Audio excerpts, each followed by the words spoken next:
Hello, everybody. We'll try that again. My name is Madeline Ravish, and I'm here from the Connecticut Coalition to End Homelessness. Pleased to welcome you to this really important panel discussion, or workshop rather, on the Homeless Students' Bill of Rights, also known as McKinney-Vento training. And we're really just thrilled to have some really great speakers here today and presenters for this really important presentation and workshop. So a little bit about the Housing Equals Justice Conference. We've been blown away by the response. We've had over 1,000 people register for this conference that has explored topics including racial justice, criminal justice, and economic justice, as well as the impact of COVID on homelessness and our response to it. So really exciting conference. We hope that if you haven't tuned in yet, or if this is your first time, that you'll be continuing to tune in throughout the week. We have hour-by-hour presentations through Friday, this one being the one exception. This is a 2-hour workshop, so thank you for making the time today. And so do check out the CCEH store, where we now have T-shirts, masks, and Housing Equals Justice mugs. That mug has a Housing Equals Justice logo on the other side. So please do check out the store at our cceh.org ATI 2020 website. And a special thank you to our workshop sponsor, Connecticut State Colleges and Universities, for making today's workshop possible. And of course, to our presenting sponsors, Bank of America and Zillow, who've made it possible for us to offer this wonderful conference free of charge to all of you.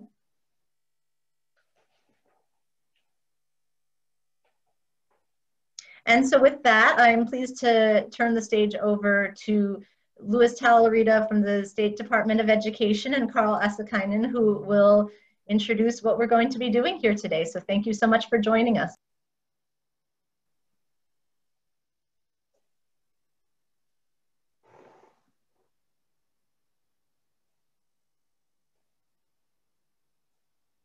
Great. Hello, welcome everyone. Really excited to have you all here today. Thank you so much to the McKinney-Ventos that are out there. You're really important allies, and to our other network providers also tuning in. The connections to schools are vitally important for us. So we're just really thrilled to have Louis today from the State Department of Education. And today the focus is going to be on really the details of the McKinney-Vento Homeless Education Act, and really talking about some case experiences for students that experience homelessness. So we know really what districts are up against and what our whole network has to respond to. I think we're going to start off with a poll to get a sense about who is out there in the audience with us. We know that we have a lot of McKinney-Ventos registered, but we, being the 21st session by my count, and my count isn't always correct, but being the 21st session in this week-long conference, we have a lot of different folks from different backgrounds joining us. So we just wanted to get a sense, if you could, take this moment to respond to a poll here about where it is that you're from. We'll just take a couple minutes and wait for your responses for that. And then I'll be happy to introduce Louis.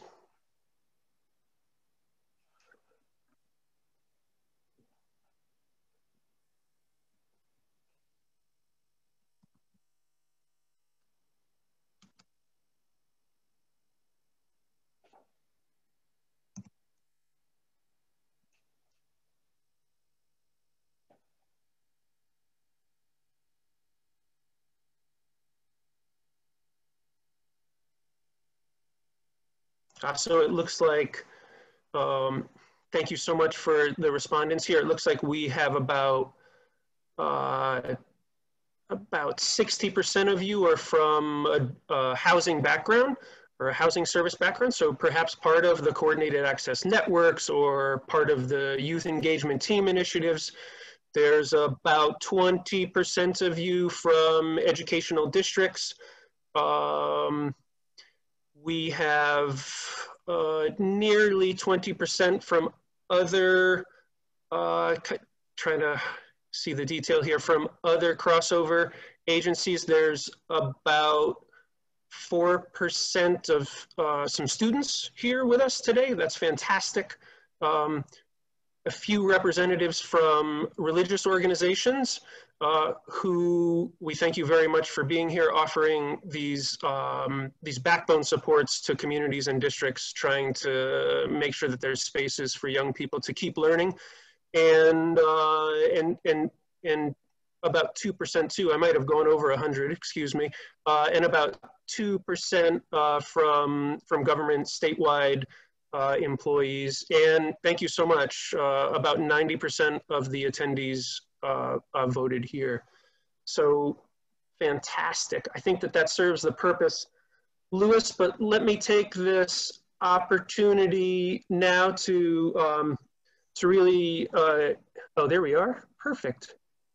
Education, a little bit from healthcare, some from legal services as well. Really a great, broad representation of people who are involved and should be involved in this network of care.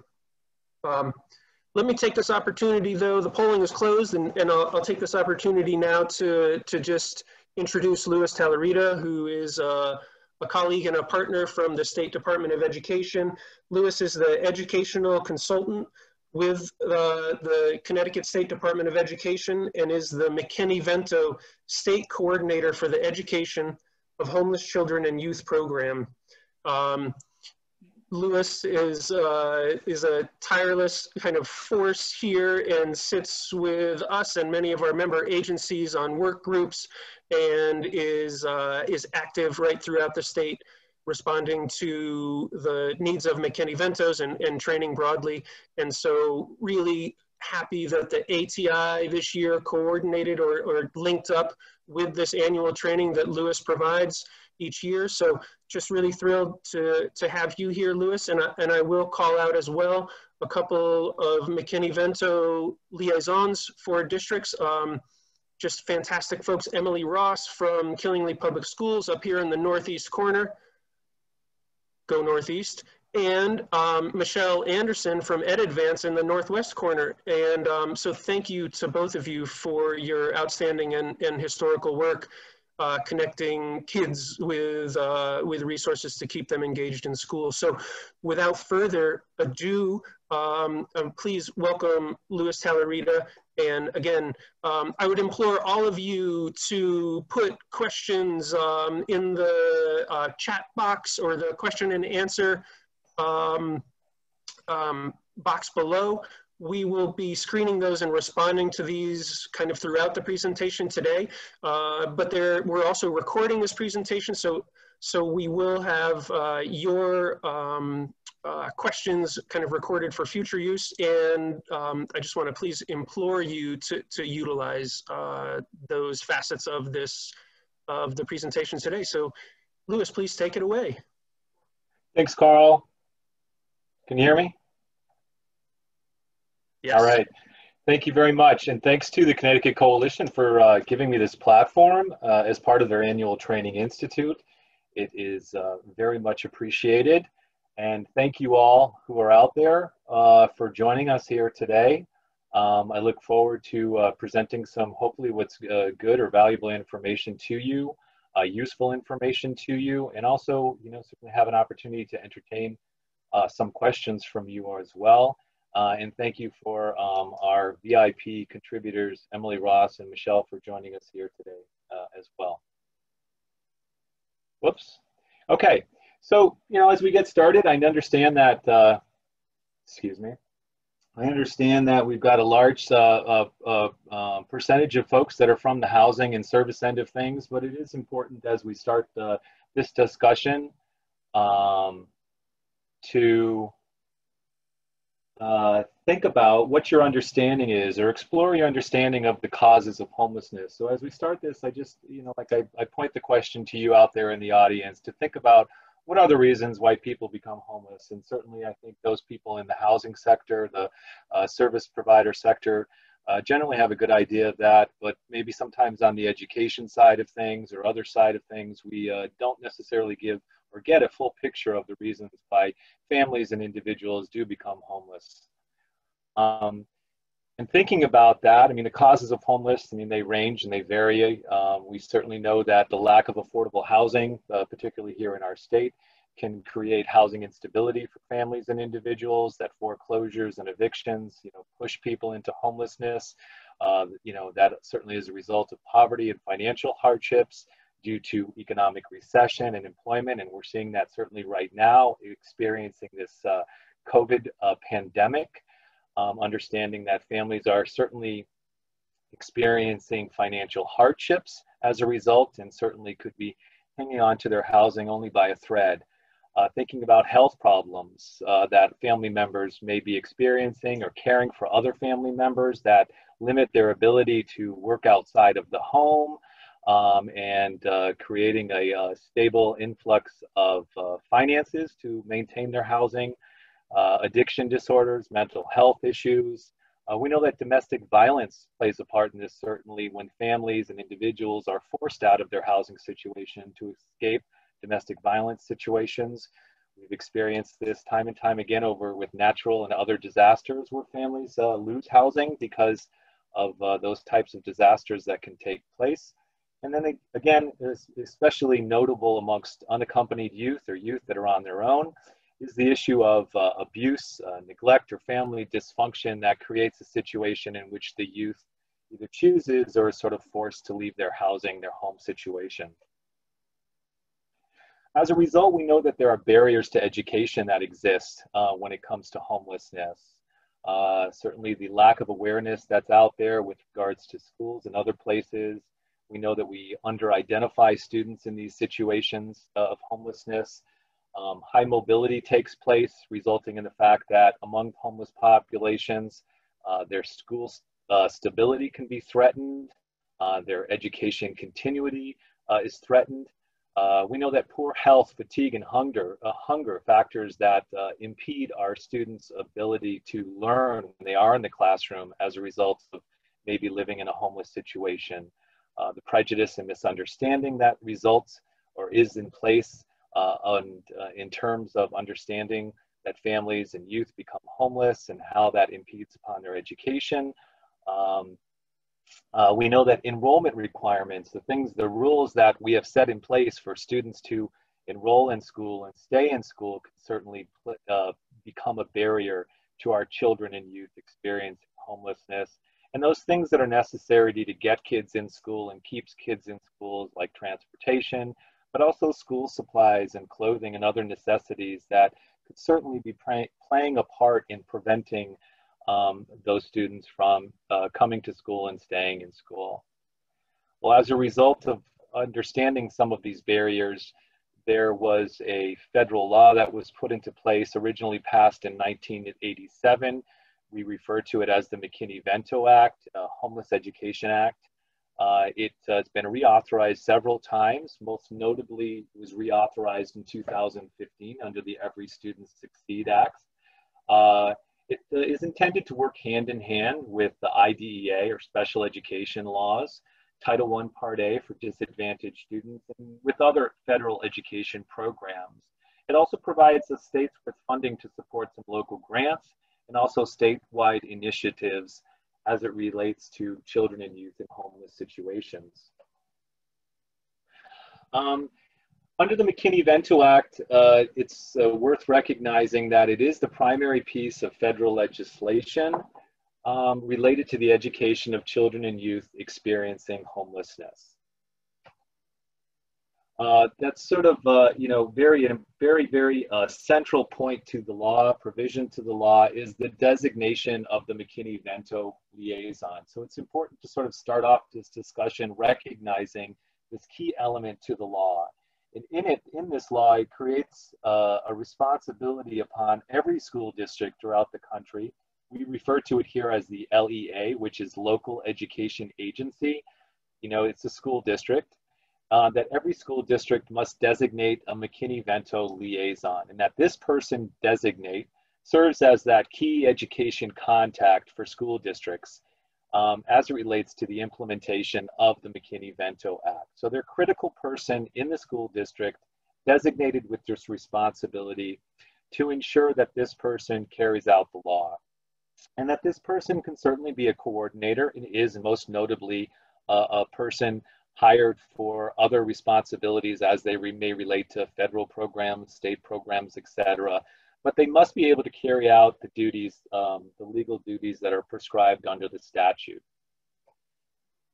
And in the statute, these duties are sort of wide-ranging, but they are clearly identified in the statute that liaisons must ensure that students have their full access and opportunity to succeed in school. They're able to enroll in school, that schools identify these students who we refer to as McKinney-Vento students, those students experiencing homelessness. They provide outreach and coordination with agencies outside of the school themselves. They create opportunities for public notice of the McKinney-Vento rights, and that that information is posted for parents, guardians, and youth to see and access that information, particularly the contact, like the local liaison in the school district, as well as even at the state level, the state coordinator, in other contacts as well. I'm going to try and link on this, which see if it works. So far, so good. Shows up on my end, but this just shows that there is a link to those posters that are available, as well as other publication and resources at the National Center for Homeless Education. Anyone can access these resources, many of which are available for free. So I encourage people who are participating to take a look at this, order those that are certainly of interest to you, and use those brochures, etc., including these posters that are available for schools to use to post inside schools, but also outside of schools, recognizing that there's a need for that information to be available.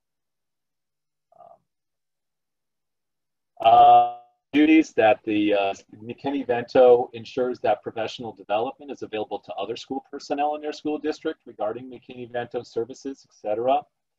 That children who are in their schools also receive educational services. Other kids that may not be in their schools, like other younger family members, can get access to Head Start, early intervention programs, and other preschool programs, recognizing that oftentimes our school-age children are accompanied by younger siblings that may not have reached school age yet, but certainly may not have a need for those other early childhood education programs that may be available to them in the school district.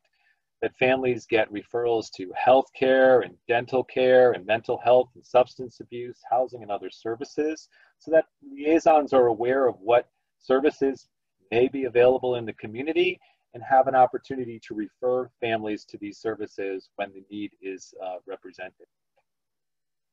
And hopefully disputes are not only avoided, but they are resolved when they get to a level where there may be conflict over whether it's eligibility under the statute or as it relates to services provided under the statute or provisions under this statute, that those things can be resolved. But more importantly, that families can access that process if they want to challenge a district's decision based on the McKinney-Vento Act itself. That unaccompanied youth, those youth that may be on their own, have full access to the law itself, but also that school districts help those youth in gaining partial credits or receiving full or partial credits for other work that may have been completed in prior schools, and aligning what credits may be available to them to keep them on par for graduation, etc., or advancing to the next grade.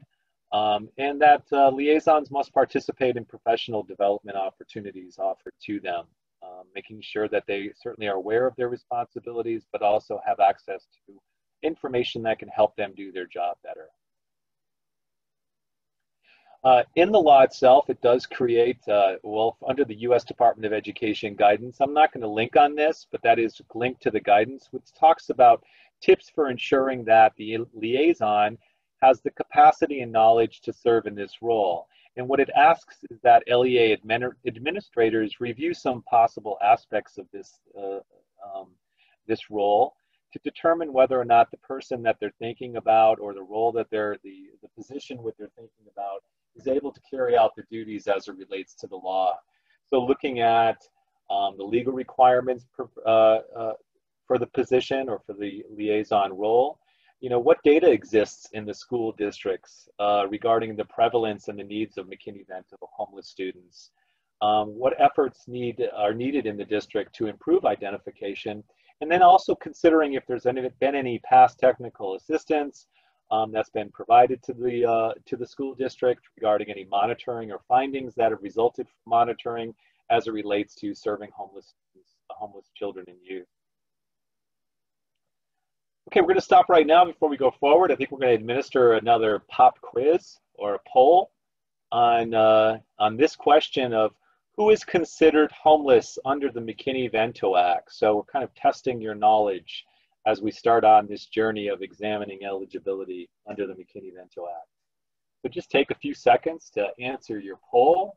And I think that Carl is going to interpret the poll results. I'm not sure, unless I see it here. I did see it last time, so I don't know if that makes a difference. Is it youth who are sharing the housing with others? Youth living in motels, hotels, or emergency shelters? Youth living on the street? Or is it possibly all of the above? I am looking at it, Louis. I'm right here. I hear you, Carl. Just give folks the time to answer the question and see what we got for results. I'm seeing the results here, Carl, and we've got a smart bunch of people out there. There's no fooling these people. So I've only got a small. I think we can end the whole discussion right now. But I will go on just for the sake of going on. All right. So the answer is all of the above. You're correct. All the individuals that are examined here in this question are considered homeless under the McKinney-Vento Act. And now I think we're going to take an opportunity to meet Jasmine. Just a short video to give us some context to the statute and to what individuals may be facing as it relates to homelessness and within the education setting. Mariana, cue the video.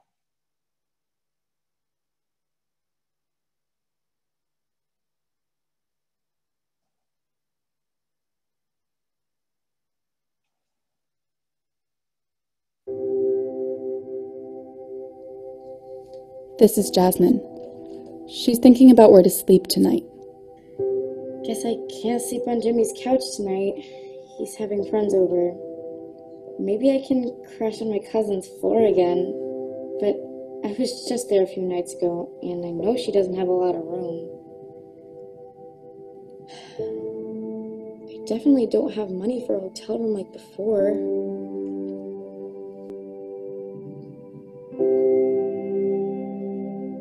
I wish I could tell Miss J that I don't have a place to stay right now, but if I'm living in another town, then they might make me change schools. And I don't want that. I want to stay here. Jasmine doesn't know that she has special legal rights under a federal law called the McKinney-Vento Homeless Assistance Act. All youth who are in temporary living situations qualify, whether they are with their parents or guardians, or on their own, like Jasmine. Jasmine and other youth like her have the right to get free lunch, school supplies or uniforms, transportation to and from school, tutoring, and the right to participate in after-school programs like sports or music. Jasmine has the right to stay at her school, even if she is living temporarily outside of the school district.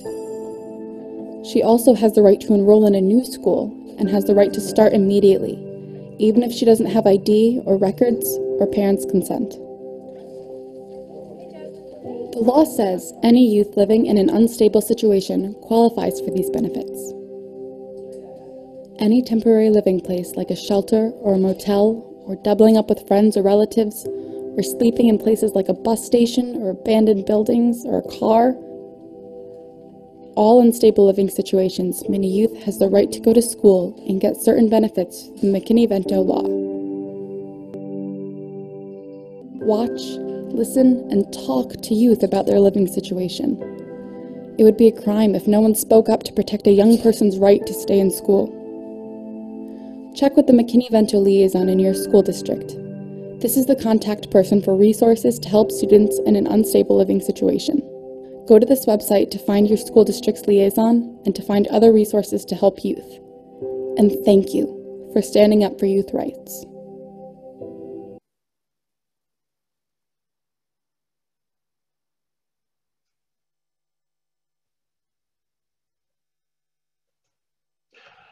Thank you, Mariana.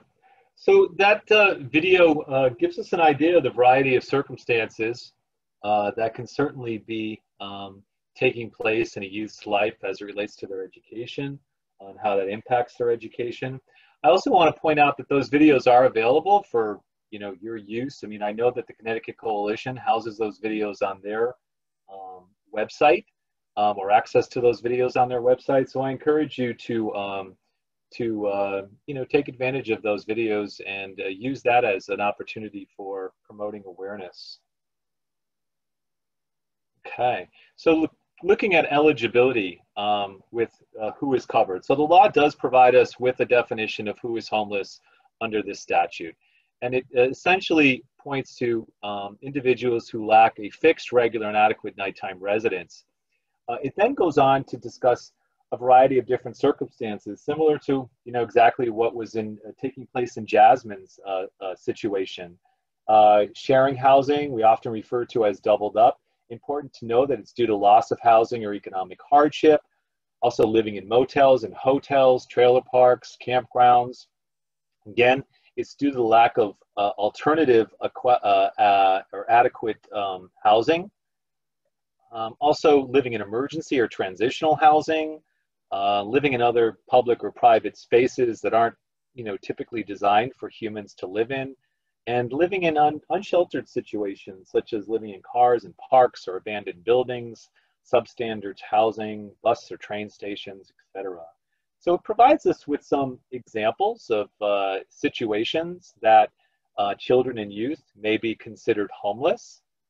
Again, it's important to note that, or it is important to note that this is not an exhaustive list of under eligibility, but it's just a starting point for the consideration of who is eligible or who is covered under the statute itself. It also the law goes further on into describing who is an unaccompanied youth. And for purposes of the McKinney-Vento Act, it's really about a child or youth who both meets the McKinney-Vento definition, but also is not in the physical custody of a parent or guardian. So essentially what it points to is that even the children that may not be with their parents or guardians for various reasons, it doesn't exclude them from the protections of the law. It does not create any age limits with respect to the law, so there's no lower age limit or upper age limit on whether or not a youth can be considered unaccompanied. And it points to the state's Alex, can you share your screen, please? Oh, I'm sorry. No problem.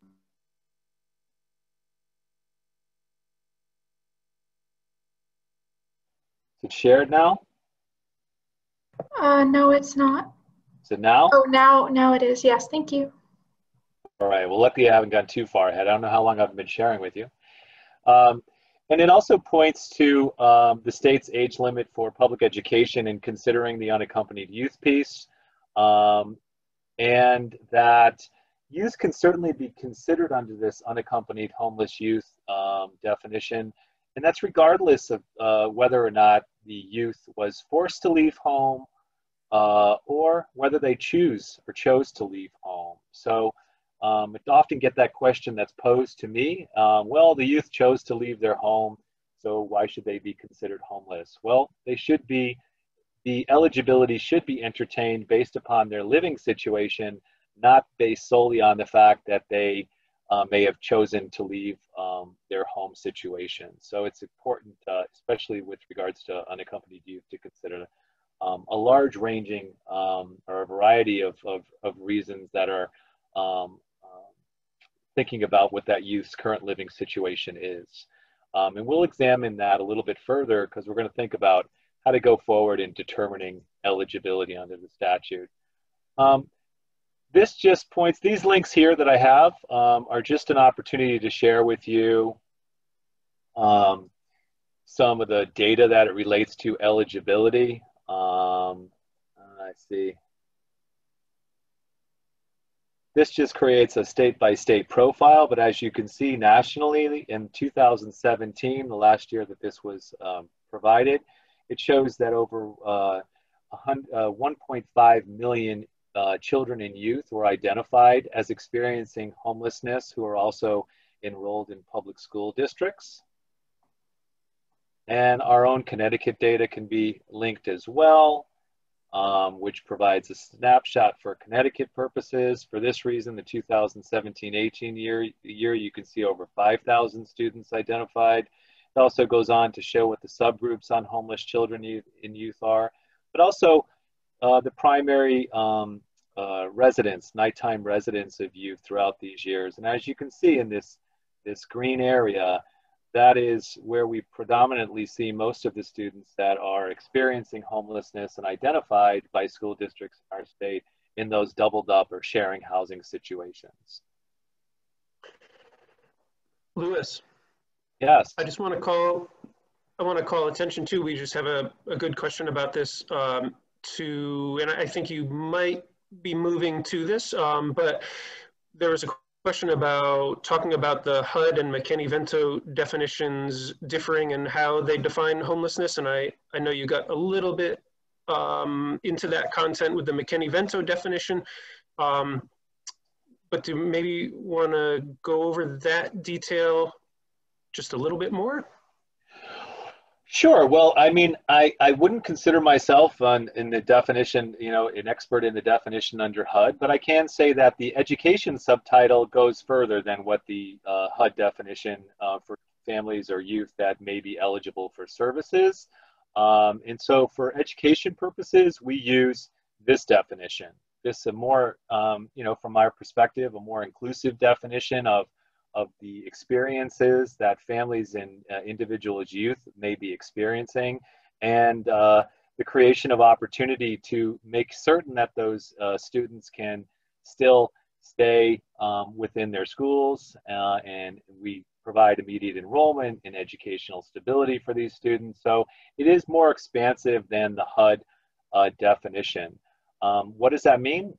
You know, I mean, it could certainly limit from our perspective, like whether or not a family or youth can access services that are funded through HUD if they don't necessarily qualify by meeting that definition.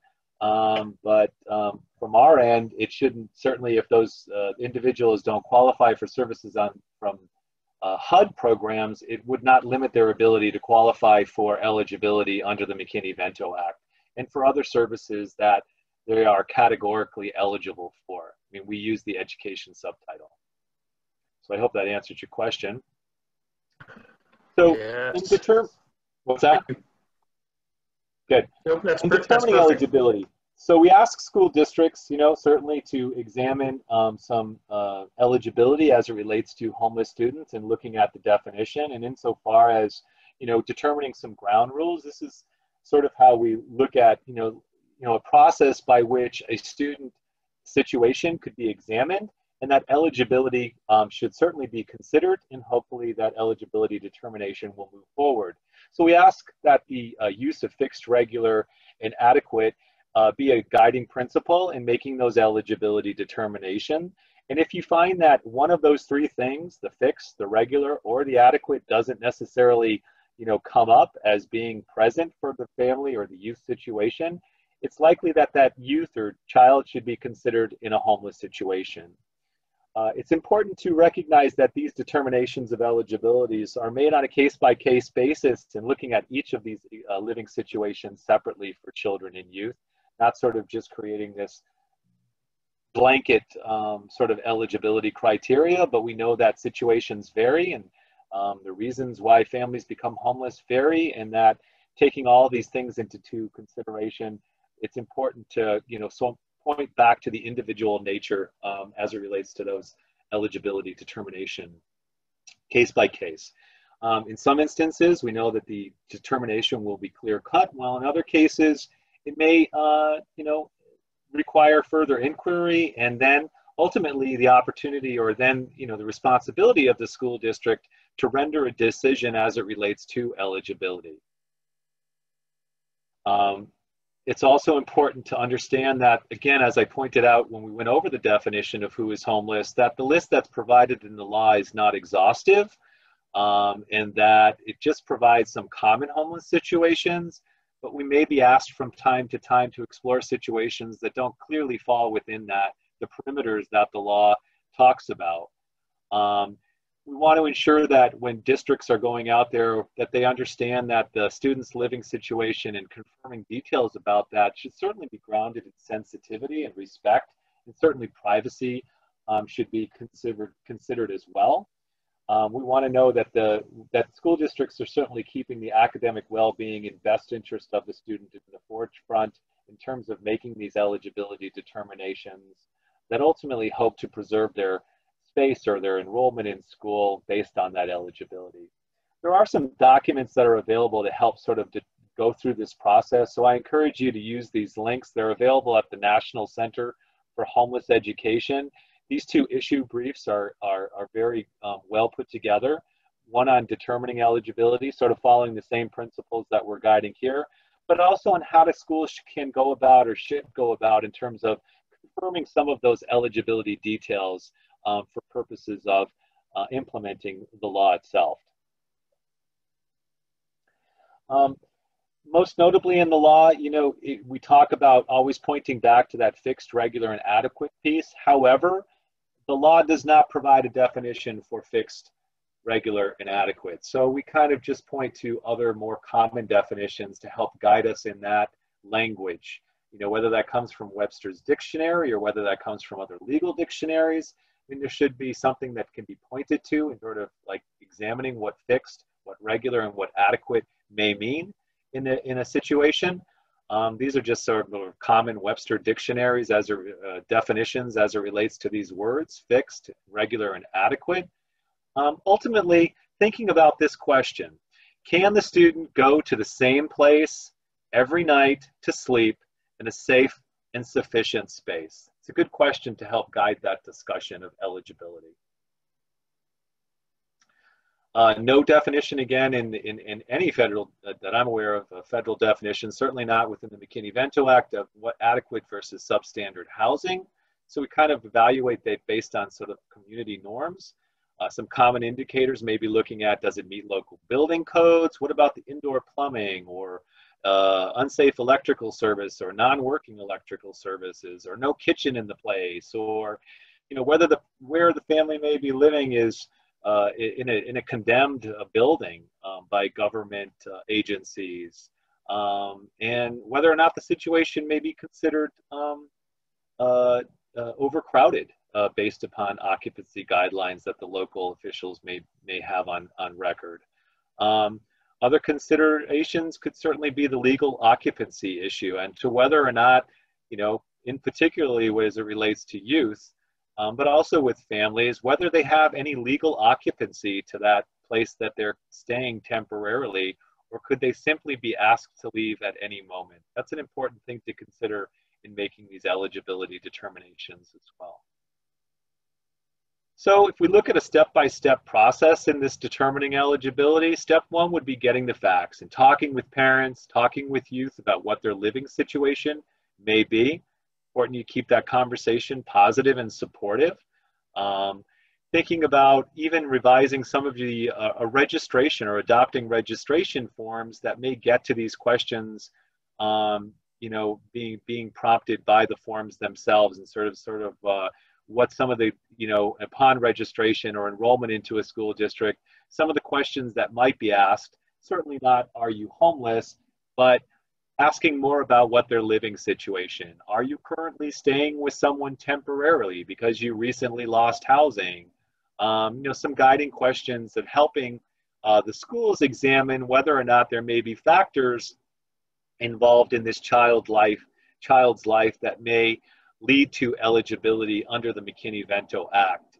And if you had access to some registration forms as samples of questions that can certainly be used, contact me and I can help you with that.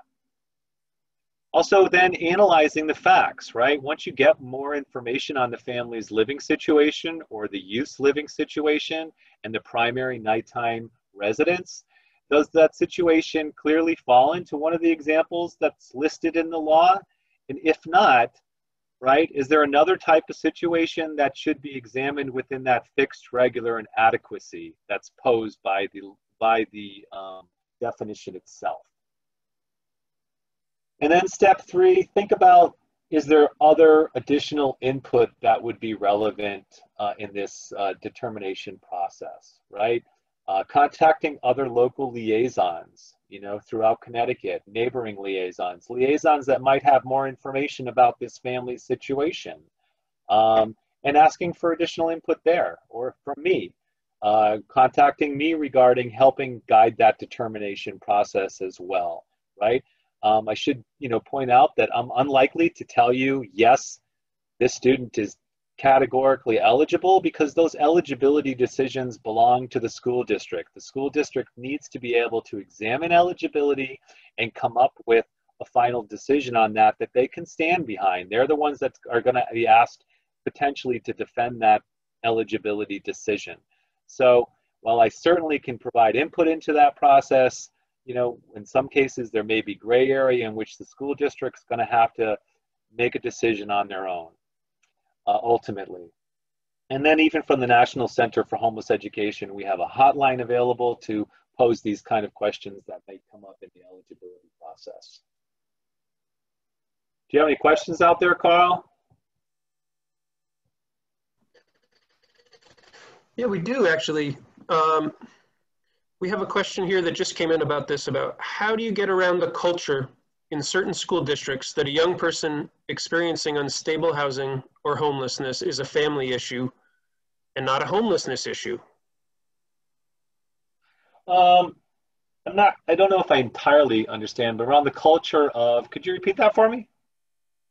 Yeah, the culture in certain school districts. So this might be about an unwillingness of school districts to really recognize all of the different ways that housing instability can kind of manifest. How do you get around the culture that may exist in certain school districts that a young person experiencing unstable housing or homelessness is experiencing a family issue rather than a homelessness issue?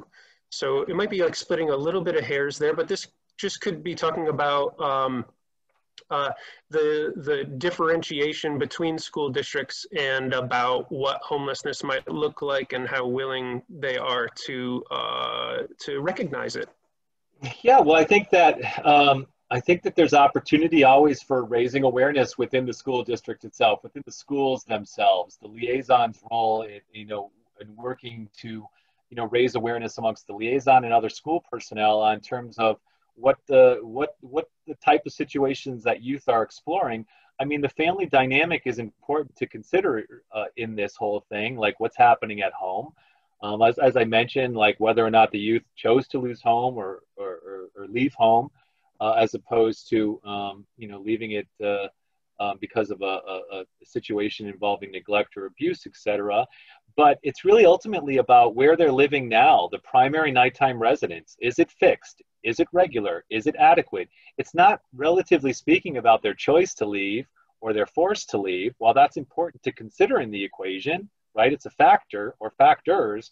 It's really important to point the question back to, can we now consider that this youth is in a fixed, regular, and adequate nighttime residence?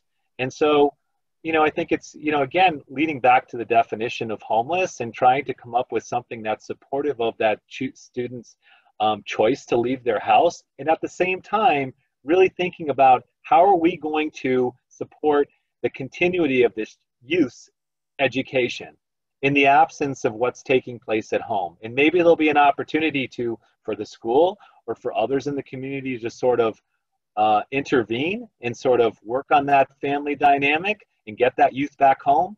And ultimately, I think we'd want to see that happen if it's possible and healthy. But oftentimes it may not be a possibility. So, but the ultimate question is that we're looking at the best interest of a student, and how is that being served if we then take the approach that students not homeless, and there we're going to take an approach to not allow the student to come to school because they have a home, but they're choosing not to go there, and therefore now we're also going to make a choice to keep that child out of school. It's not really creating a really supportive environment, educational environment for that student to thrive in. So it's kind of, I think that might be one answer, and also, you know, like pointing to raising the awareness that there's a variety of different circumstances and challenges as it relates to youth. And so it's kind of like, again, getting back to that case-by-case example. This screen here just looks at, these links are really to locating liaisons. I've just included some links to our neighboring states in case you needed to contact liaisons, to network with them, to contact them regarding other situations involving students that may be coming or going to their districts in other states. The law doesn't recognize state boundaries. I mean, it's a federal law, and so eligibility, all those things, they transverse from this law to other states that states may need to certainly consider. And this gives you an opportunity to connect directly with liaisons in other states.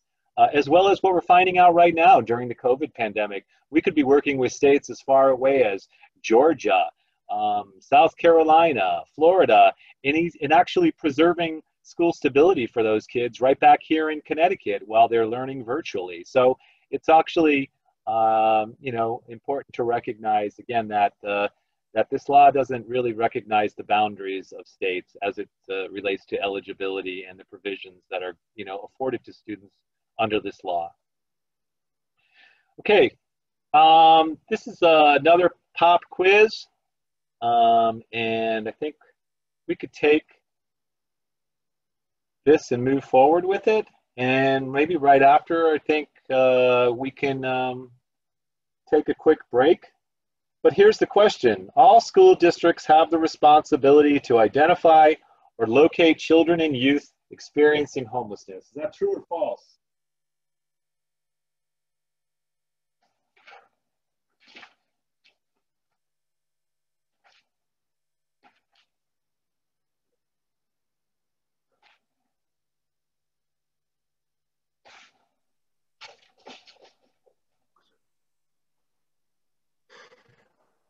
Louis, I would add one thing while we're waiting for the poll response here.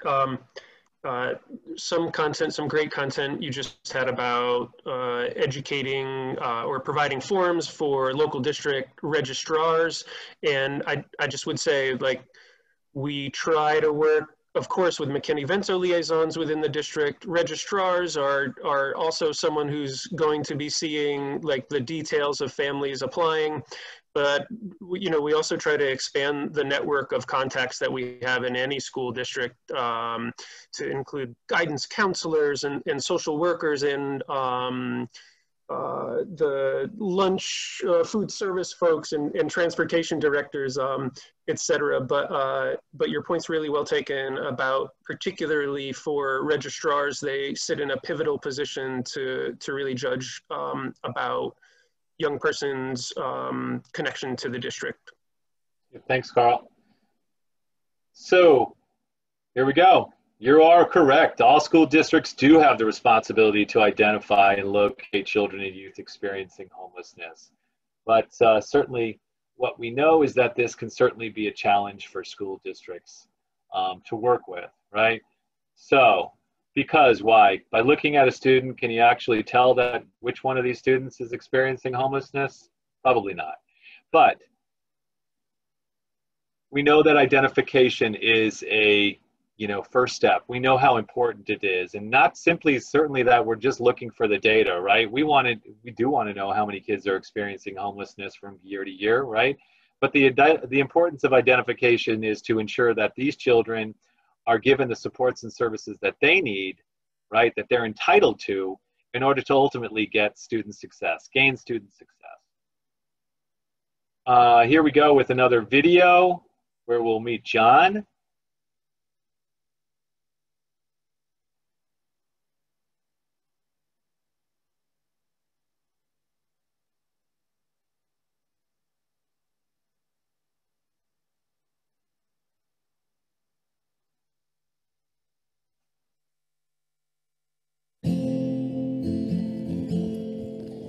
morning, John. Why are you late? I missed the school bus, so I had to take the city bus. I'm sorry.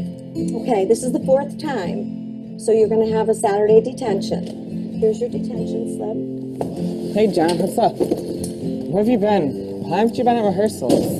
It's nothing. John, what's up? I got in a really bad fight with my mom. She kind of kicked me out. For real? Yeah, I mean, I was staying at Joe's, but now I'm at my cousin's house. Well, let's go tell the principal. No, don't tell anyone. The principal won't let me stay here if she finds out I'm living in another town. At least tell Mr. P. He's really mad about you missing rehearsals so much. He says he's gonna kick you out of the show. I know, but I can't get the money to ride the city bus all the time. I get it, but Mr. P's gonna kick you out. I can't tell him. You can't tell him either. Don't keep it a secret. A law called the McKinney-Vento Act gives you the right to stay at your school, even if you're living in another place temporarily, even if it's not in the same school district. But you can also go to the new school in the district where you are staying. It's your choice. You have the right to choose. The law gives you other rights, like the right to get transportation to whichever school you go to. Every school district has a McKinney-Vento liaison whose job is to help you. Contact the liaison in your school district. They know the law and will back you up. You don't need to keep it a secret. You have rights. For more information and to find out the name of your school district's McKinney-Vento liaison, go to this website.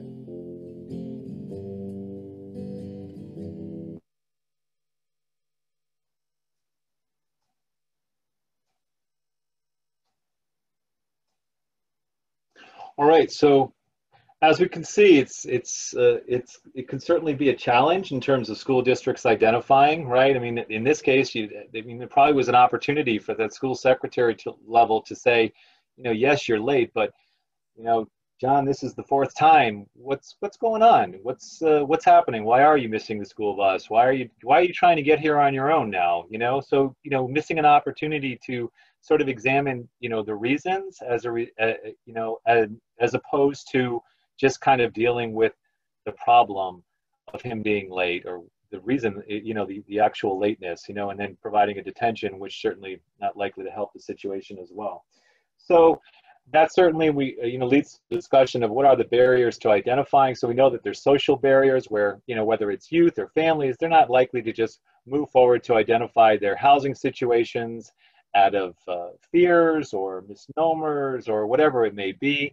The institutional barriers that could certainly be in place, like enrollment situations, like requirements for enrollment, residency, all these things that may lead to barriers that prevent people from coming forward to present their situation more clearly. And then, the lack of data to sort of help, present it in, what might be the reality for a particular school district. And in terms of looking at strategies for identifying homeless students, it's important to consider raising awareness, developing relationships or partnerships, reaching out to youth on their own, especially, and developing the district data to sort of examine, what's taking place in the school district and how well are we doing at our identification of homeless students. Raising awareness can take shape in a lot of different ways, from training administrators and teachers and all school staff on the law and how to do this, disseminating awareness posters and other information throughout the district, reaching out to all the agencies like the good folks that are here today that are helping these families and youth with housing services and social services, to understand that there's an exchange of information, a relay of families coming back and forth to support their child's education. Developing those partnerships, further, making sure that you're creating welcome environments for families and for youth to sort of share their information with schools and not feeling threatened by sharing that information, that they're going to be kicked out of school or not allowed into school, coordinating with other programs that exist that also have responsibilities for identifying children, such as within Head Start, in special education and early intervention, and also through HUD programs. Even though we might not share the same definition, there's a lot of crossover. Establishing interagency referral process, that's another way of developing partnerships. And any cross-training that can take place, whether it's among teachers and nurses and school personnel, but also with outside agencies as well, that sharing of information and developing those partnerships. is very important.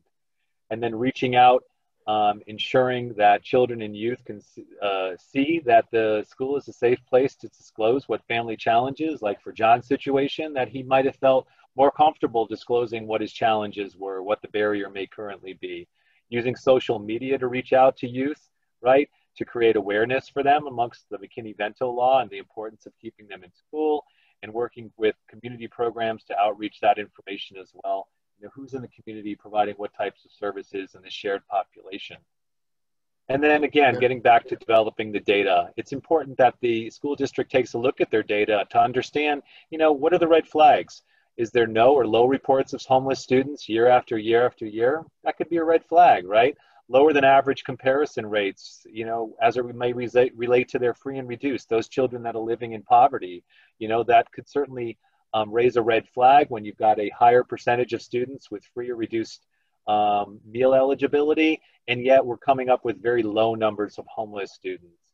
And then looking at other factors such as student mobility, kids that are moving around a lot from year to year, or, you know, within the school year especially, chronic absenteeism rates, because where those things, those higher than average rates are there, or are, you know, are recognizable, there's likely the scenario that homelessness is playing a part in that as well. Louis. Yeah. Apologies. We got a quick question just related to this, and those are some just maybe we can take it. Can we hold that, Carl, so we can take it maybe after, because I think we're going to take a break. Okay. Can we do that? Yes, we can. Because we're running out. I don't want to run too far here. Hold on, okay? Just hold on 1 second. And then, you know, in terms of developing data, these are just some important questions to sort of pose in helping. You know, just because you may not be in a school district, working for a school district, doesn't mean that you can't be thinking about what that data is in the school and in the community, and then sort of examining these same levels of questions and posing these same levels of questions to the schools themselves to sort of come up with some solutions together. Looking at trends that exist statewide, regionally, with districts that are neighboring you.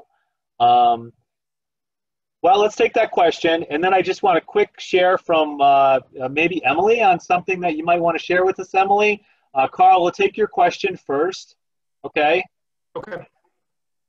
Yeah, so we were listing a lot of suggestions for districts about informing ways that the McKinney-Vento law should be helping students and families. But there's a question about, are there requirements for schools to do this work? The question actually is, are there requirements for schools to inform the student body of these rights, other than, you know, flyers and networking and connections that we want our school partners to have to resources outside of the district? Well, yes and no. I mean, I think we could point back to the law that gives the overarching responsibilities to school districts with regards to identification, raising awareness, etc. And I think there's a lot of different elements involved in that. You know, like some school districts may take one level of approach versus another school district another. I think it's possible for school districts. Is it required that I mean, there's some things that are very very definitive in terms of what school districts' responsibilities are, and then maybe sort of less so. So I think it's important to consider all that's available to a school district to sort of improve that awareness, improve the identification strategies that are taking place, and they should be open to that conversation. So I think from the homeless or housing and service provider end, or a parent's end, they should be open to that conversation of, what is it that you are doing to raise awareness and improve identification, et cetera. And at the bare minimum, yeah, the law talks about putting posters out there, but is that sufficient? Then it's kind of looking at the data. What does the data tell us? You know what I mean? In terms of how many kids we're identifying from one year to the next, and seeing what the disparities may be. That's, sometimes it's important to put a mirror up to the school district to say, listen, I think we could be doing better. Let's work together to think about how to do this. And it might be a good opportunity to sort of look to one of our liaisons and sort of sharing lessons from the field on what they've done to improve awareness, improve identification, and also work with the community on these things as well. So I think we're going to point it to Emily, and I think we're going to take a quick break, okay? Thanks, Louis. So I'm Emily from the Killingly Public Schools, and I just kind of want to piggyback on what Louis was just saying in regards to the school.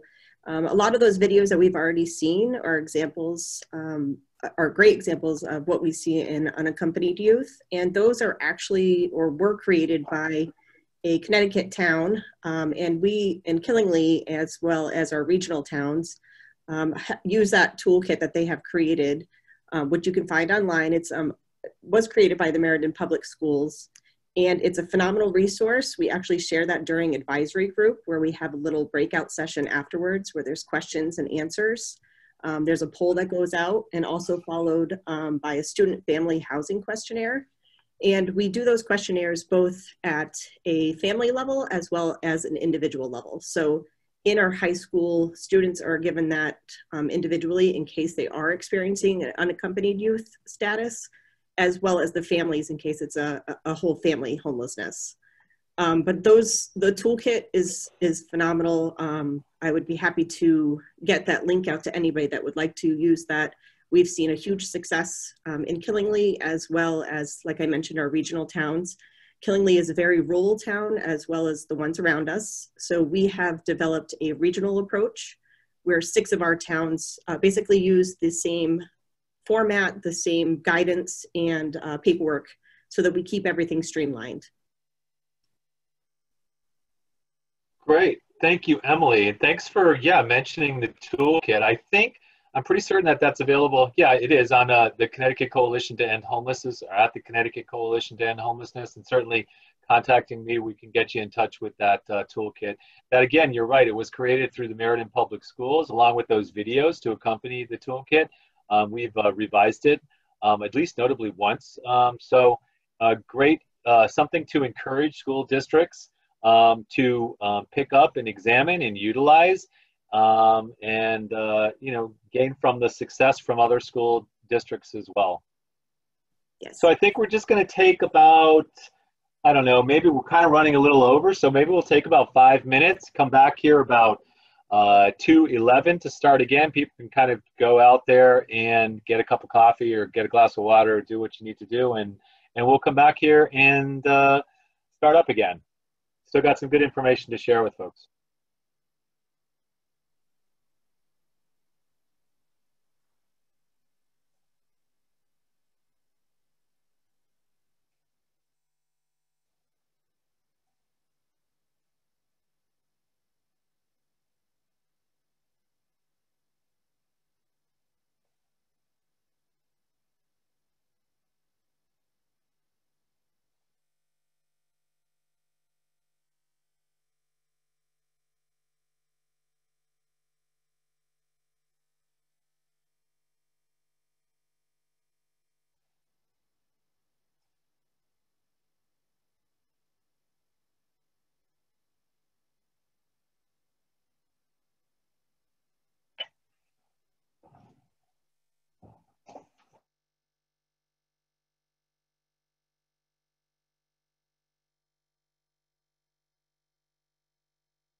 Okay, so hopefully everybody's had a chance to take a quick break and is back, and we'll start back with another pop quiz.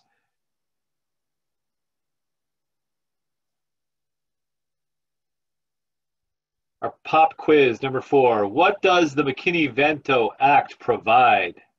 Is it school stability? Is it immediate enrollment? Is it support for academic success? Or is it all of these things?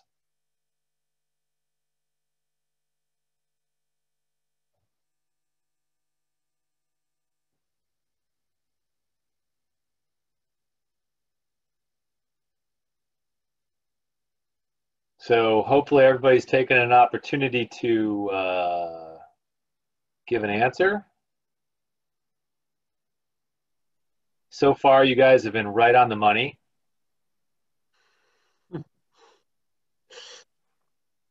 I'm glad I wasn't offering a bonus, a financial bonus for any of the right answers. That's right. The money would be running out, Lewis. It would be running out. You're right, Carl. All right. And then we'll shortly see what the results are, but I have a feeling I know what these results are going to be.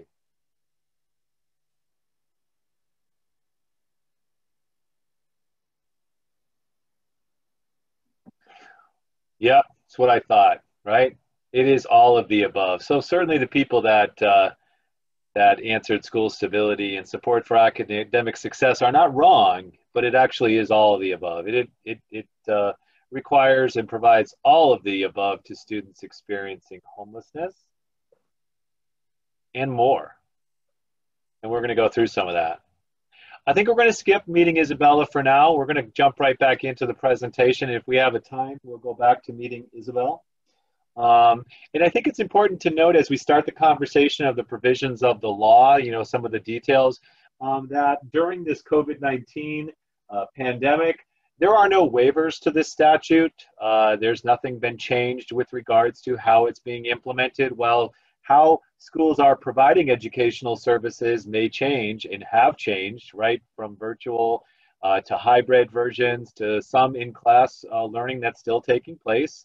The law itself is still being carried out with regards to school stability, immediate enrollment, as we're going to cover, and all the details. So there has been no waiver made to these things. However, we may be having to take into consideration some of what's going on out there as it relates to COVID-19. And if you come up against something that you're experiencing that maybe school districts aren't necessarily certain about, or individuals that are trying to enroll a student aren't necessarily certain about as it relates to COVID-19 and enrollment and attendance, etc., we can sort of engage in those questions together. But primarily speaking, everything's still in place. We know that in terms of school stability, the law provides that there's almost a school choice that's built into the statute itself. And what it says is that based on eligibility, a homeless student does have the right to stay in their school of origin for the entire time that they're homeless.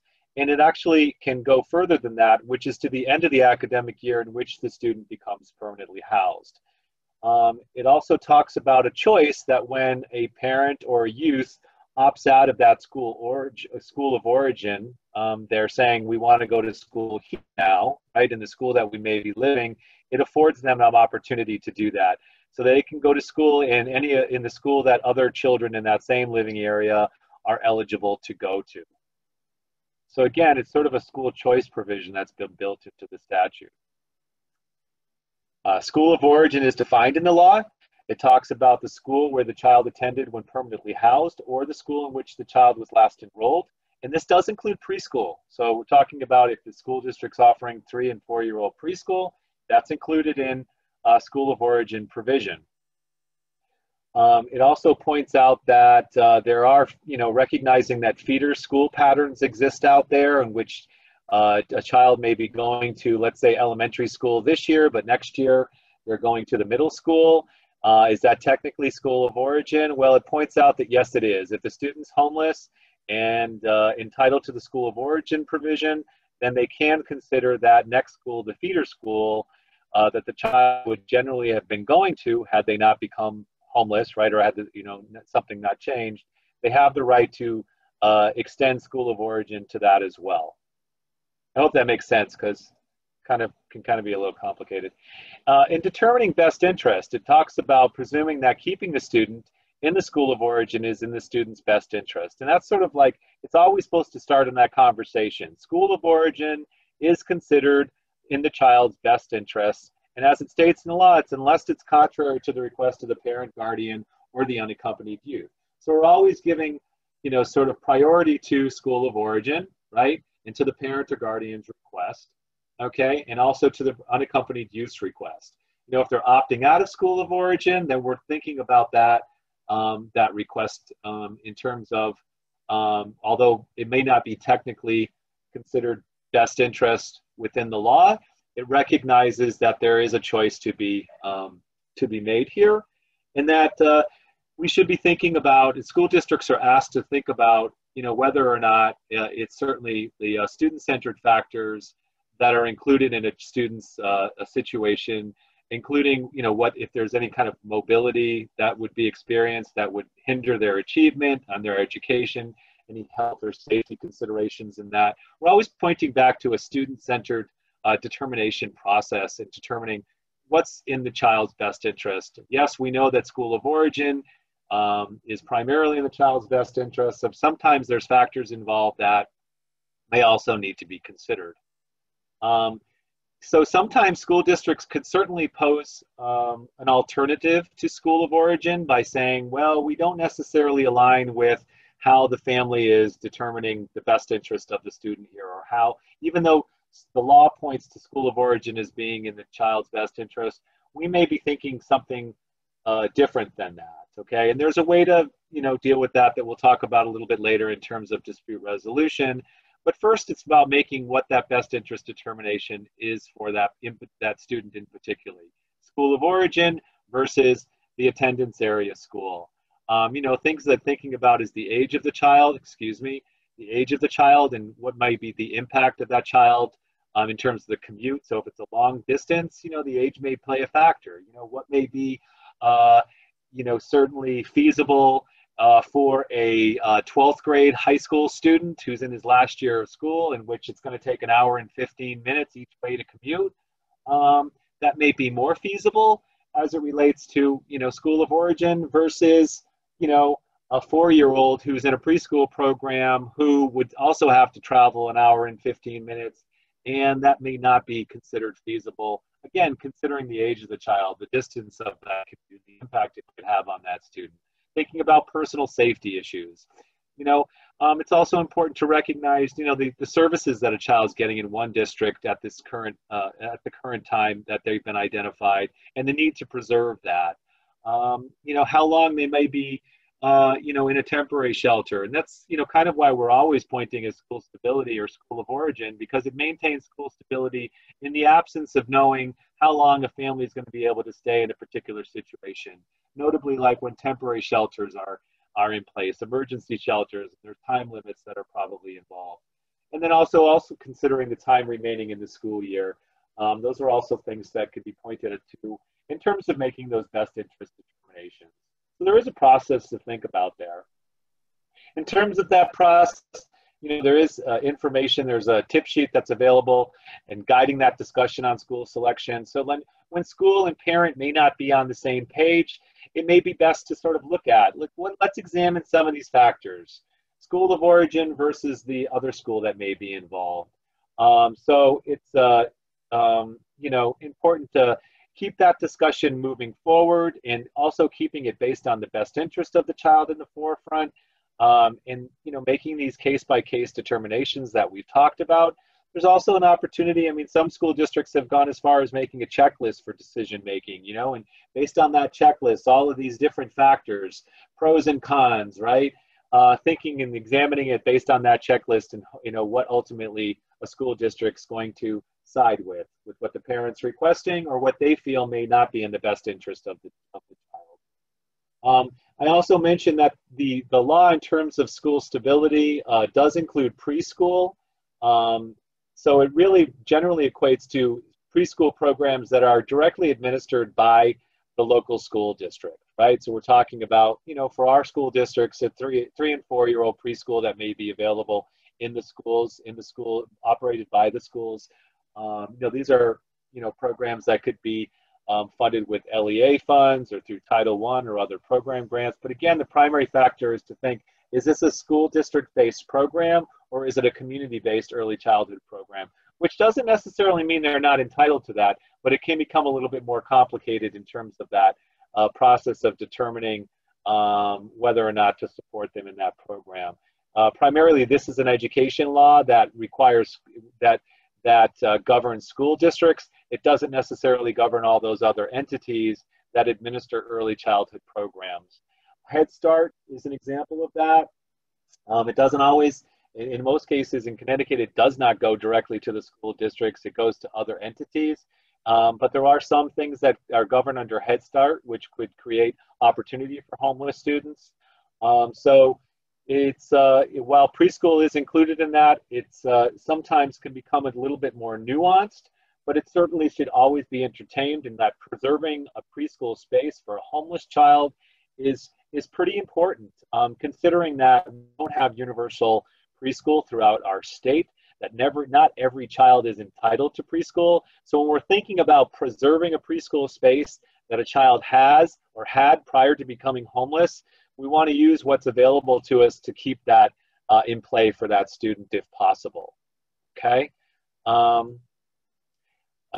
Enrollment. So when the school of origin is not in the student's best interest, or when a parent or guardian says, I'd rather opt out of school of origin and now go to school in another district that I'm going to be living in while I'm homeless, right? The student is entitled to immediate enrollment in that school, okay? Immediate enrollment means that they can come to school with or without required documents, like all the documents that are necessary in order to generally enroll students. It also means that even if a child or student has missed an application period or enrollment deadline, that they're still allowed to at least apply for those same level of programs, notably like magnet school, choice programs, things like that. There's generally an application period. Now, does that mean the student gets automatic or immediate enrollment into that program? No, because those are space-based programs. There is an application process. What it means is they can't be excluded entirely and not be allowed to at least apply for that program, and then be considered for any open spaces that may be available at that time or may become available at a later time, all right? It's also important to note that all of these required documents, it doesn't necessarily mean, especially when we're talking about immunization and other required health records, it doesn't mean that they don't have to ever have these things in play. It means that they must be enrolled immediately at the onset of eligibility and of identification in which they're seeking enrollment, and that we're going to satisfy all of these other things hopefully in time. Enrollment does include attending classes and participating fully in all school activities. Schools are required to get those records that they need from other schools, you know, as quickly as possible. And they should actually, when they've identified a student in a homeless situation, they should have those records readily accessible in case they need to turn those records on to another school. Liaisons are there to assist students in obtaining proper immunization screening and other record or requirements or medical record requirements while the student is enrolled in the interim. So just as I said, it's getting the child into school and then hopefully satisfying what those requirements are currently and what we have versus what we don't have and what we need to get in order to preserve those requirements. Immediate enrollment applies even without a parent or guardian. So we're talking about an unaccompanied youth. They still have the right to enroll on their own. So they have to, liaisons have to help unaccompanied that are choosing to enroll in the school and give priority to the youth's wishes and inform the youth of his or her right to appeal any of the things that may be denied to them. Similar to same things that are applied to a family or a parent or guardian need to be applied to a youth who is considered unaccompanied, that's on his own or her own, and making sure that this law is carried out and afforded that youth is afforded the right to either enroll immediately or stay in school. So So thinking about that, you know, whether you work for the school district or whether you work in the community, can you identify any possible barriers that may be in place in your particular school district, right? When it comes up with enrollment barriers, right? What some of those things may be. Like, you know, we notably is residency. Residency is a challenge, right? And oftentimes, I mean, the primary purpose of this law is really ultimately because of residency, if you think about it, because you could have a situation where a homeless student who is no longer in one school district, who's moved to another school district and can't satisfy those requirements for enrollment there because they aren't technically resident or can't satisfy the residency requirements that the district puts in place, that student would be left out of school entirely. So that's the purpose of this law, to get over some of these barriers that are currently in place within school districts, within states, etc. But there's other things as well that certainly can come up into play as it relates to barriers to putting kids in schools or getting kids in schools as quickly as possible.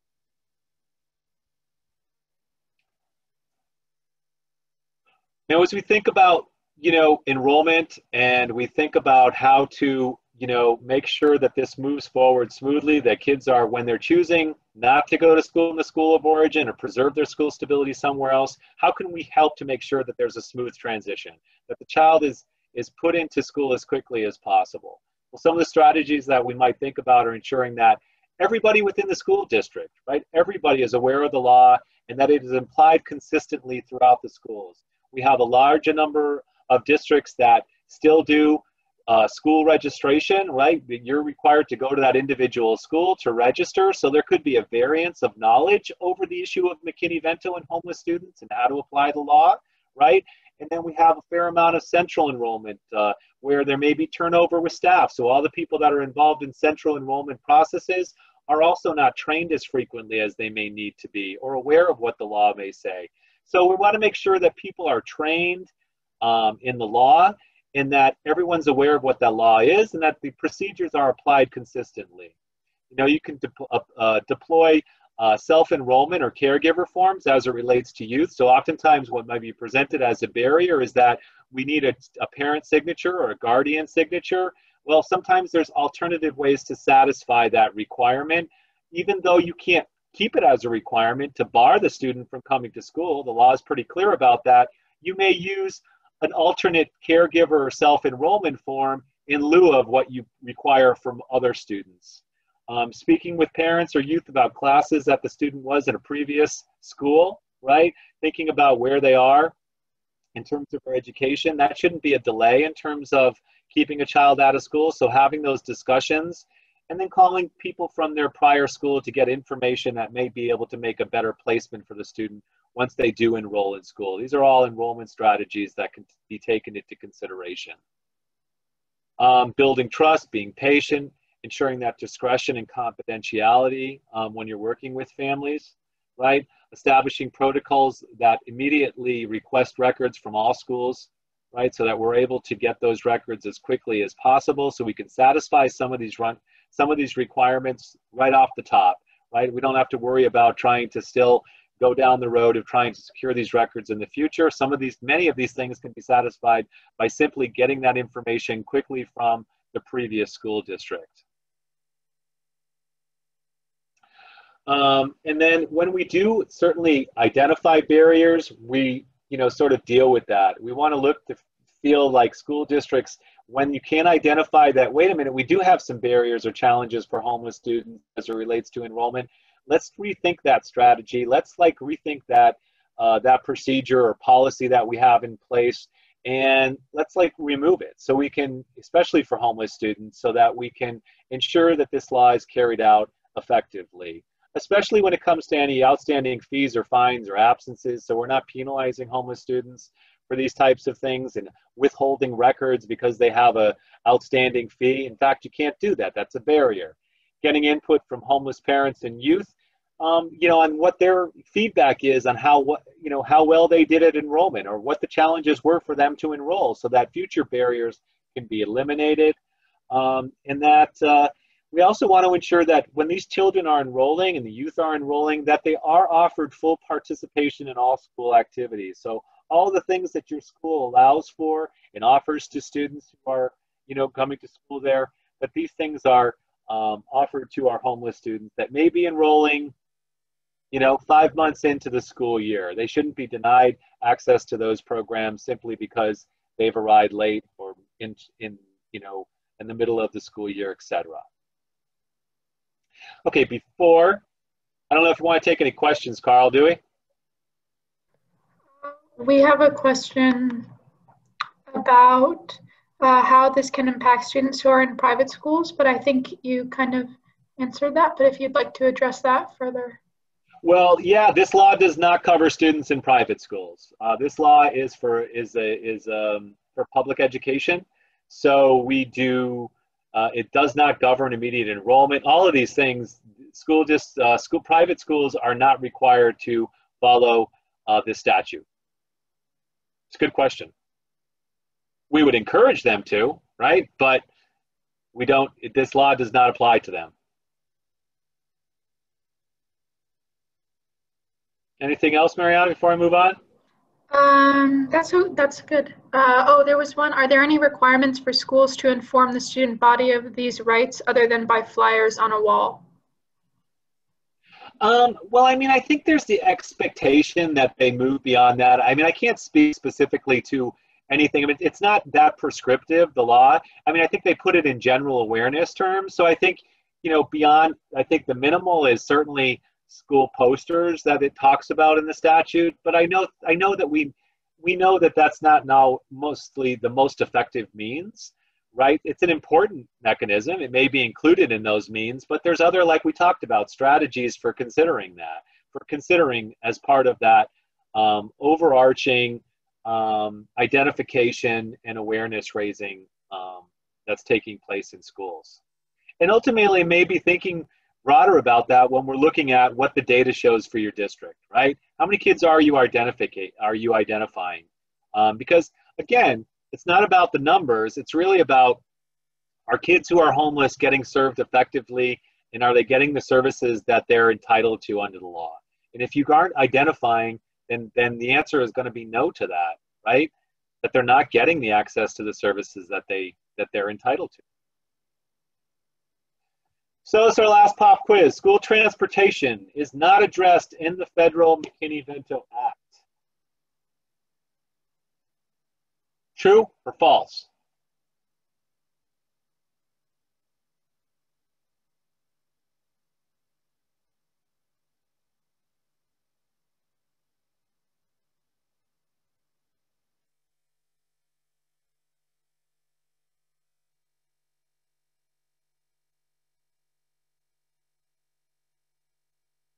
All right, so that should be relatively quick answered.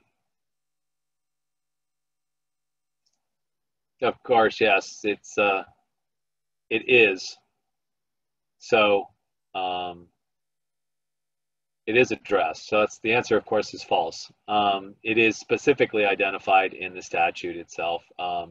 And in fact, when it comes to transportation, it is pretty clear about who's got responsibilities here. So in terms of transportation, LEAs, when you've got a homeless student, LEAs are required to provide transportation to and from school. And of course, as we talked about, in terms of the duration of time that the student's eligible to attend that school, okay, it extends like whether or not if the child's going to school in the same district that they became homelessness, they may be going to another attendance area school that transportation generally isn't provided for, but they have to provide to homeless students. And certainly when district lines are being crossed, homeless students are entitled to the same level of transportation as the students that are attending school inside the school district. So it is a requirement for school districts to transport. They must provide students with transportation services that are comparable to all other students, even if it does not provide transportation to non-homeless students. So I don't think we have examples of that here in our state where any school district doesn't provide transportation to and from school. There's plenty of parents who may not put their children on a school bus, but it doesn't mean the school district's not offering transportation. At least I'm not aware of that. But even if it doesn't offer transportation, it's expressed that in terms of guidance that even in those situations, it is an entitlement for homeless students. We've come across this here in our state when the question has been posed for transportation for to and from after-school programs that the school district may not provide to other students. But if we are thinking about their inclusion, full participation, transportation is likely going to be a requirement for that student home from an after-school program, even though you may not be providing it to other students. And what's the difference if you provide it at the end of the school day, or if you left that transportation until a couple hours later so that child can participate in after-school program or continue to participate in after-school programs. Also, what do you call it? Like sports programs, extracurricular things. Transportation must be arranged properly. So we expect that school districts are going to work pretty quickly here to ensure that they provide quick transportation to and from school. We don't want to leave the child out of school, right? We want to get the child, continue the child into school. I, as a state coordinator, will focus in on where the child is going to school to make sure that they move quickly, swiftly to ensure that that child maintains their attendance in school, right? And even though there may be some ability to look to another school district for sharing that responsibility, it's the expectation that where the child is going to school, that school district has the primary responsibility to keep the child in attendance and therefore move quickly to ensure that transportation is provided. In terms of strategies, using existing school buses and routes is certainly advisable, right? But you also could look to any kind of schools that are within the area, like magnet or choice programs that might be offering transportation to sort of turn to see if they can assist.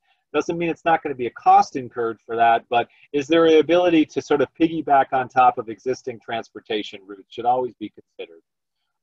Considering other transportation options, parents could be given mileage reimbursement or gas vouchers to transport their child. Again, that's about the parent who may be willing to accept that responsibility and then take on that responsibility. They're not required to do that, but it is an option that's available to offer to parents.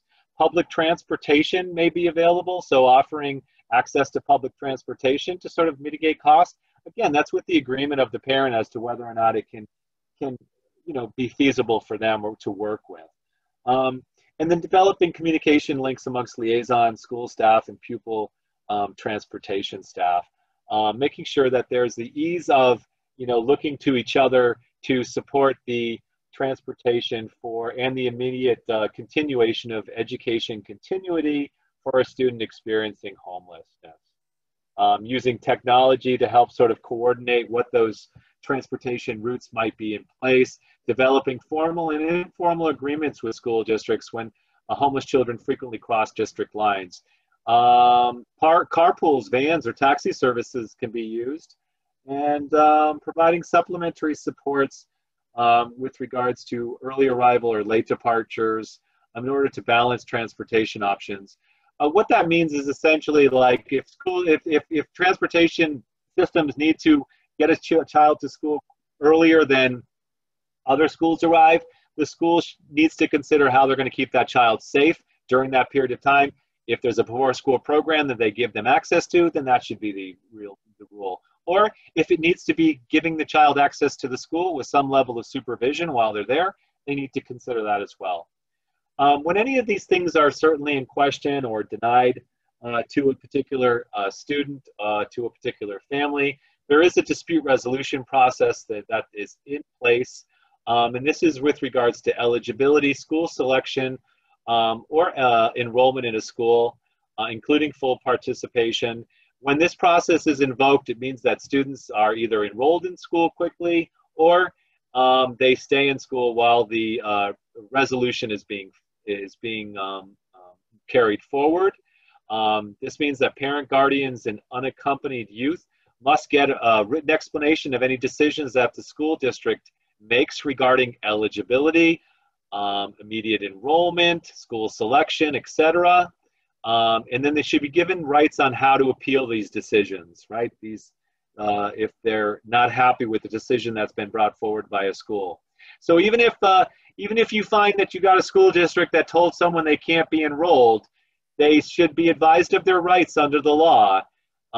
Even if you find that there's no written explanation for that, we may have to kind of push that back to the school district. It often happens. School districts don't necessarily move forward always in the right manner, so they might have to be reminded of that.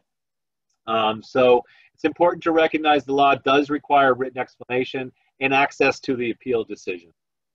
All right, and that people should be referred to the liaison when a dispute is being considered, or ensuring that it's acted upon expeditiously. And when children are arriving and they're denied access and a hearing has been requested, that child gains access. If they're being disenrollment has been proposed, they've gotten writing on that, and they've availed themselves of dispute resolution process, then they should be given continuity in that school until the decision is played out. This is just the process for Connecticut. It just requires the process of the school accommodation hearing. It's how we have our dispute resolution process set up. I'll let you kind of go back through that because I think we're running out of some time, and I do want to include some more liaison perspective before we get through this, and then hopefully have some time for questions at the end. But again, you can take your opportunity regarding how the process of dispute plays out here in Connecticut. And remembering that a student must be enrolled immediately and or attendance maintained while a resolution to a dispute is pending at any level. So even though there's different levels, it could be at the local level, it could be at the State Board of Education in an appeal, or it even could be appealed to the Superior Court. So while any of these processes are being played out, the student stays where they are, or they are immediately enrolled and they go to school where they sought enrollment. There are strategies to avoid disputes. It's important that schools look to that. I can play a part in that as well. I'd like to avoid any level of dispute resolution if we can avoid it by just simply advising the school district on aspects of the law that may not have been recognized, or advising school districts of a better implementation policy, etc. So feel free. I mean, parents should certainly, they can certainly contact me. School districts are always in contact with me regarding these levels of decisions.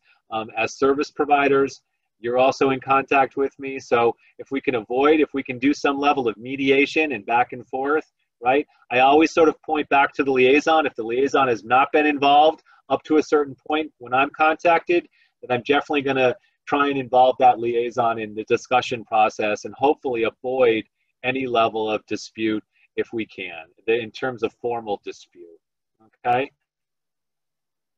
First and foremost, the school's charge is to ensure that educational services are provided to students, and that the primary responsibility of the school is to enroll and educate and implement the educational interest of a state in accordance with other federal laws like the McKinney-Vento Act. And we know that this federal law will supersede any state or local law that may be in place that sort of prevents the law from being carried out accordingly. Schools do not need to agree with all aspects of a student's home life to educate him or her, right? Or the reason why they became homeless, or where they're currently staying, etc. They just need to ensure that the student has access to law and to education. And following the requirements of mandated reporters is also certainly important. Understanding that if you do recognize that there is suspected child abuse or neglect, that you do have responsibilities in this process to, as a mandated reporter in schools, to report that. But it certainly shouldn't be something that's universally used as well. Like, we don't encourage that school districts report all homeless situations just based on the homeless condition.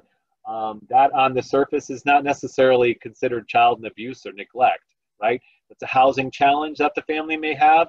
Doesn't necessarily require you to mandate or to report that information to child welfare, okay? There's federal laws we talked about here in terms of coordination of services, including Title I. These students are categorically eligible for Title I services. I'm going to skip over these slides for now so we can just move forward. But knowing that Title I is a resource that schools should be able to tap into, they're categorically eligible for a set-aside requirement, but also the services by which other kids in those schools are eligible for. So thinking about Title I, we can examine that further together if you have questions about that, but it is a resource by which students who are McKinney-Vento eligible for an access to those services as well. And it could be a means by which school districts can provide what's normally not required to students, but can provide it to homeless students with the use of Title I Part A funds. Again, looking at that reservation that these schools are required to even set aside some funds for homeless students as it relates to Title I. There's some, there's some guidance on the reservation of funds on how they should, how school districts should be utilizing that or coming up with that set aside. Generally speaking, funds may be used for services not ordinarily provided to other students. They can use it to fund the McKinney-Vento Liaison. They can use it for providing transportation and other education-related support services that include pre-K. There's a wide variety of what Title I funds could be used for. Here's some more possible uses of those funds, right? It goes outside of what may be given to other students, but may be specifically a need for homeless students that can be addressed with the use of Title I funds. There are some prohibited uses of these funds, notably rent, utilities, clothing for parents. Those are explicitly prohibited from the use of Title I funds. Let's see. I think we talked about a little bit earlier, but credit accrual, thinking about like if there's any barriers to students identified as homeless to accruing credits should be considered.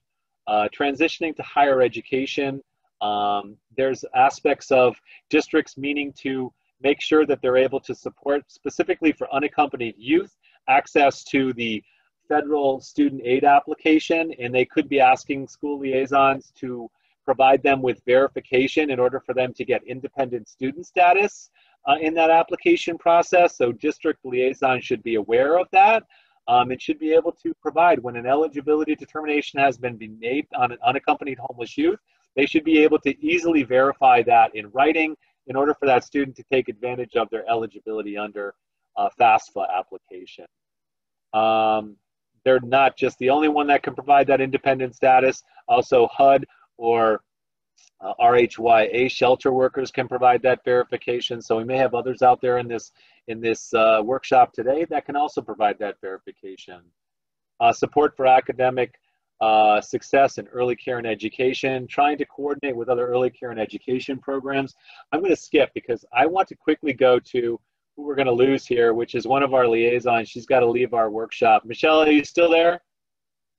I am. Yes, so I want to give you the opportunity to share some lessons from the field, and you feel free to jump in on anything you feel you want to jump in on. And I'm going to try and go back to some of this information that I skipped after you're finished. Okay.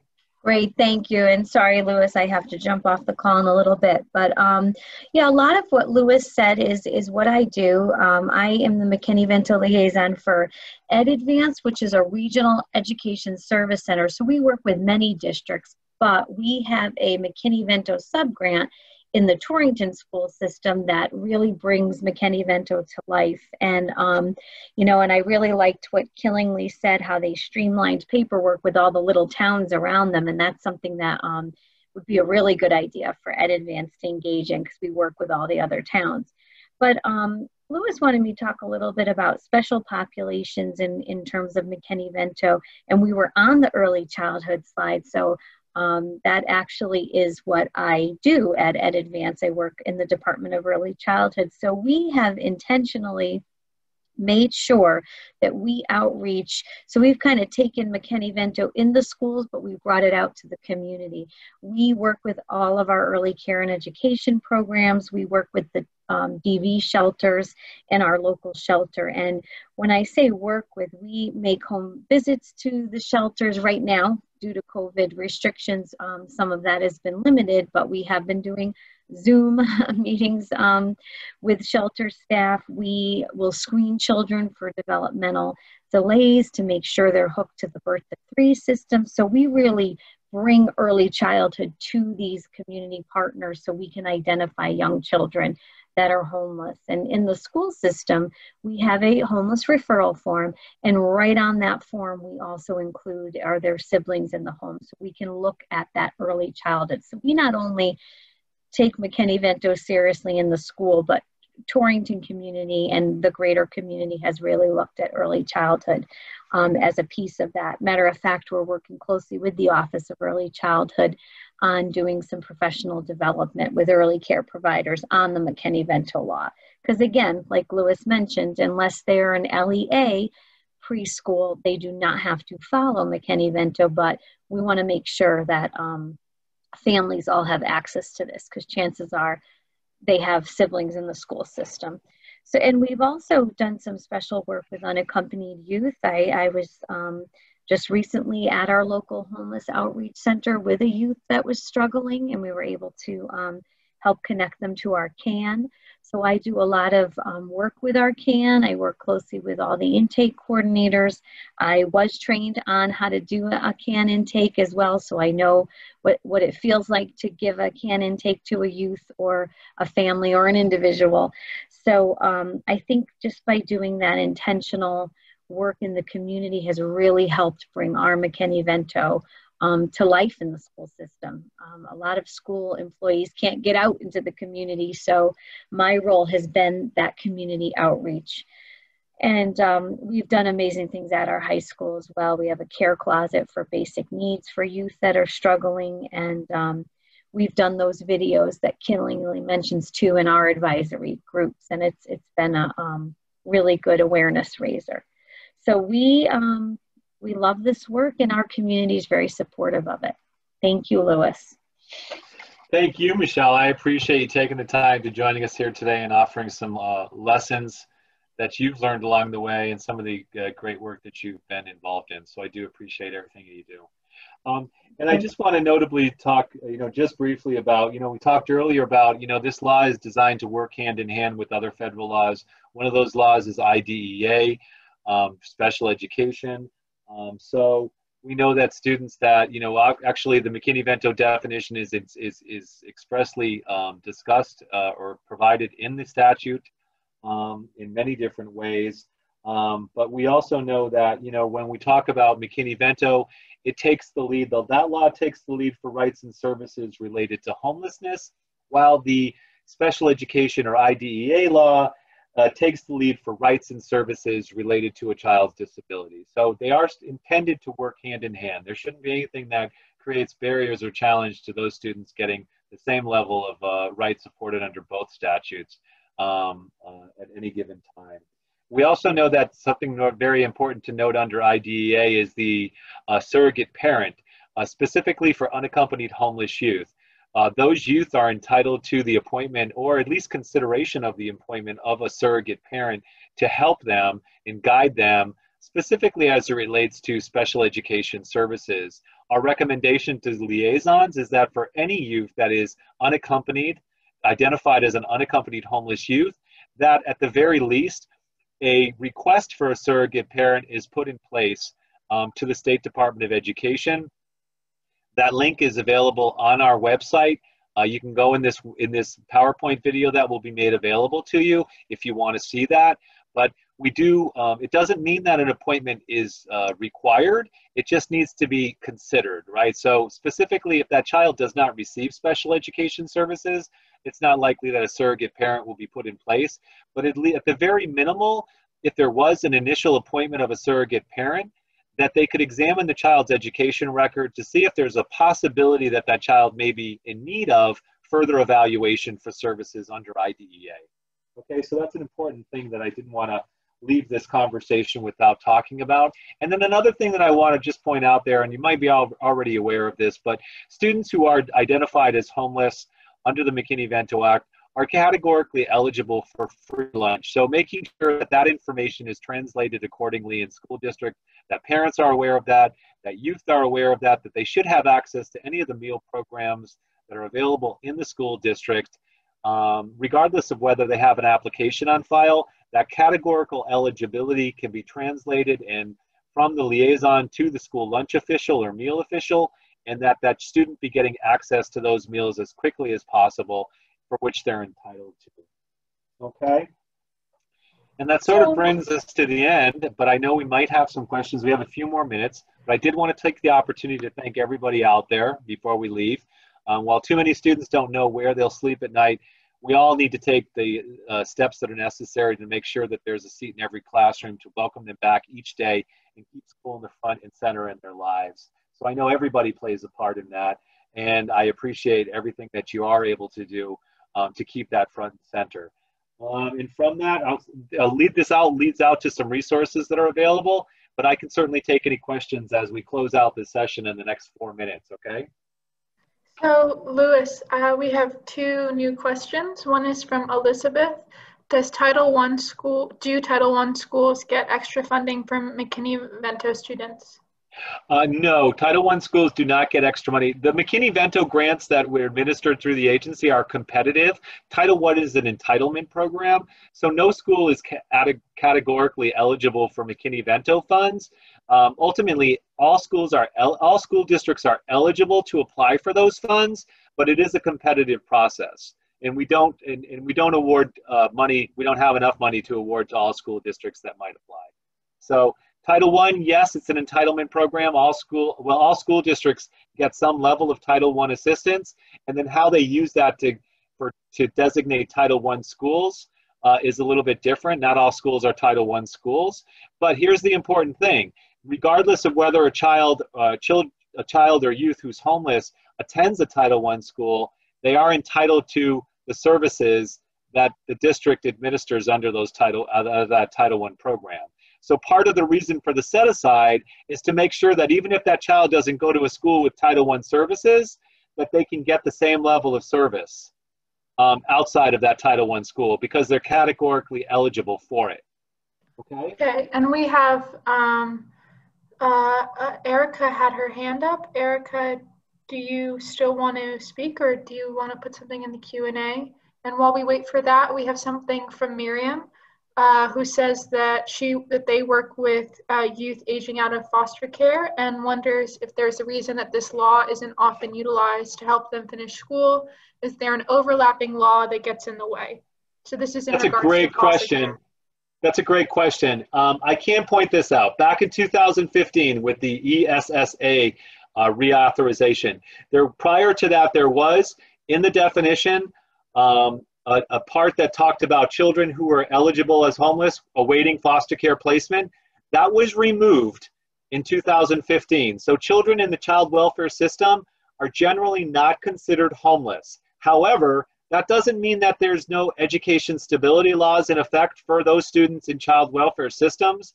We have a Connecticut statute that protects those students' rights for education stability. It mainly mirrors the McKinney-Vento law, but not only does it actually exceeds the law in some cases, okay? So there's somebody at our state level that oversees educational stability for children and youth in child welfare systems. So we can point that out, but the law, primarily speaking, the McKinney-Vento law, children and youth in those situations in child welfare are not considered homeless. Doesn't mean that it's absolute, because we could have situations where we might need to consider it, but they are generally not considered homeless any longer. Okay, great. Is there anything else that you would like to add, Louis? No, I'm good. I mean, if there's any other questions here, feel free to contact me directly at louis.tallarita, Tallarita @ct.gov. I'm sure that it'll be provided as part of this PowerPoint or information regarding this. So I encourage you to reach out to me, and also, more importantly, reach out directly to the liaisons in your school district. That link is available on our website, so take advantage of it and contact them directly if you have questions or concerns taking place directly in the school district. Thank you all. This has been so exciting. Thank you very much, Marianne. I appreciate your help. Of course. So this is not the end. Coming up next, we have another very exciting panel, When Kids Experience Homelessness. which is a very important continuation of this conversation, and we'll have several minors on to speak from their own experience. So please check it out. And tomorrow we also have a keynote, Justice Starts at Home. So thank you all so much for participating, and I hope that you have a wonderful afternoon. Louis, it was so much fun. Thank you again. All right. Thank you. Bye.